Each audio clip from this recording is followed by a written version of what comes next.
Hello, it's John again from JG&A. Hey, today I want to talk about the 6.5 Creedmoor and the 308 and just talk about some of the differences. Here are the two rounds, the 6.5 Creedmoor and the 308 side by side. You'll notice that this 6.5 Creedmoor at the case is the same diameter as the 308, but at the top of it, the bullet is a little different.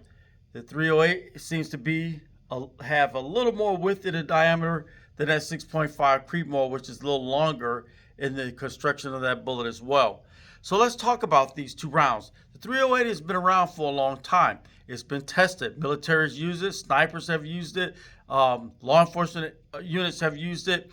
A lot of folks use it for hunting too because it's just a good, versatile, all-around round to use for whatever the application is going to be. But what came later was the 6.5 Creedmoor, and it initially got used as a target round. The 6.5 Creedmoor became popular or more popular because it had a flatter trajectory than what the 308 had, and it wasn't impacted or affected so much left or right as far as how the wind was blowing. So not only did the 6.5 Creedmoor have a flatter trajectory in flight and shot further, the distance was it went a lot further when you fired it, but it also had less recoil, which was very attractive to people that were competition shooting out there with targets. However, over the years, its application became more popular among law enforcement, and it got looked at by the military, who some of the units have tested that out, and some of them have gone to a more modified round in the 6.8, which the military is using right now, or starting to use through SIG, because they're developing a new rifle along with that new round to be used in military applications. But law enforcement is looking at that too, because there's nothing wrong with the 308. It's been around for a long time. It's tested and tried and proven. But the 6.8 and the 6.5 Creedmoor have just as good of terminal ballistics as the 308, but at greater distances than what the 308 has. One of the reasons that the 6.5 Creedmoor hasn't been as popular as the 308, it wasn't as available for one, and it hadn't been around for as long. Now, there's a couple of different platforms that you can use that 6.5 or that 308 in. One is a standard bolt rifle, which you see here. You see this, folks are going to hunt with this all the time.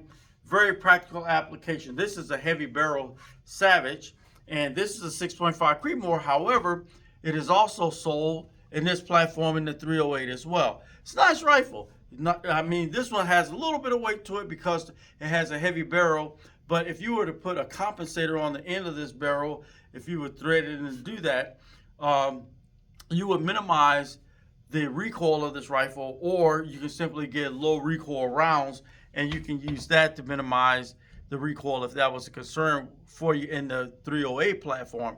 In the 6.5 Creedmoor platform, you wouldn't have to worry about that so much because that round alone, the way it's designed, has mitigated a lot of the recoil that you would normally get in the 308. This is the 6.5 Creedmoor in a precision rifle platform, which a lot of you are very familiar with that go shooting. This is also a bolt rifle.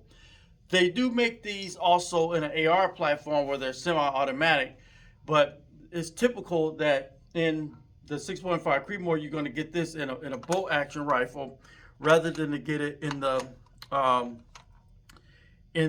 AR platform.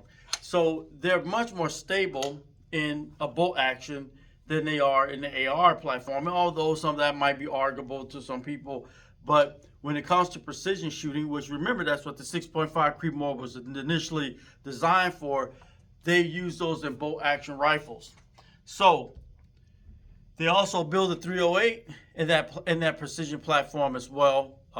They build the 338 Lapua in that almost any precision round, even 243s, can be built in that. Depending on what you're going to use that weapon for, is how you're going to put that platform out there, and depending on what distance that you're trying to get. But for a practical application, the 6.5 Creedmoor is going to be much more useful when it comes to distance shooting as the 308, except that the 308 is affected more by environmental conditions and standards that exist at the time than what that 6.5 Creedmoor would be. So when you're making your decisions about which rifle is going to be more practical for you to use. Both of them are very good. Both of them have excellent applications. It's just that the 308 has been around for a long time, and the truth of the matter is the 6.5 Creedmoor is becoming more and more popular as more and more people become familiar with it and start using it in their applications and find out what versatility that round and that weapon actually has. Does it mean that this 308 is going to become obsolete? Absolutely not. Just like the 5.56, it's not going anywhere because there's so many of them that was made. The ammunition is widely available, and the recoil is such that a person of small stature, small frame, or just somebody that doesn't like a lot of recoil, that 5.56 have been proven to be effective in several theaters of war like Vietnam and Afghanistan, and is also even used by a lot of rogue nations around the world because they realize that, hey, I can carry more rounds in a smaller platform like an M4 when it comes to the 5.56 and be just as effective by putting more rounds on the target. Well, the 6.5 Creedmoor is kind of like that too, in that it has less recoil. Now, the round size is going to be the same, so you can't carry as many as you would in a 5.56, but just like the 308, you couldn't carry as many.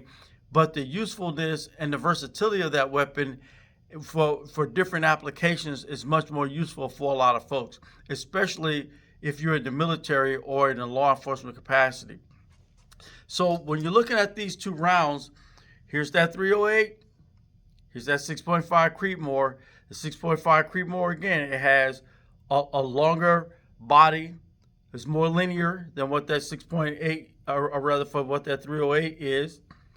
The 6.5 Creedmoor is a neck down version of what this 308 is, but at the base of these, as far as the case, they're the same case diameter. As a matter of fact, what a lot of people will do, they will use the 308 magazines to fit that 6.5 Creedmoor rounds because it'll fit, because the case diameter is the same.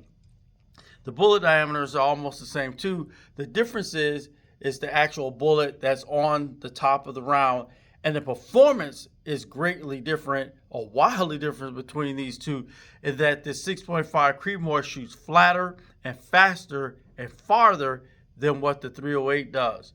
But the 308 is still a very effective round at closer distances than what the 6.5 Creedmoor would be. Love to hear your comments about this. Love to hear your input about it. Hey, tell us what you think. I know at the end of a lot of these videos, folks will say, well, in the end, you make up your mind. What I'm letting you know is, yeah, it is your choice. But if you're looking for distance and less recoil, then the 6.5 Creedmoor might be your answer.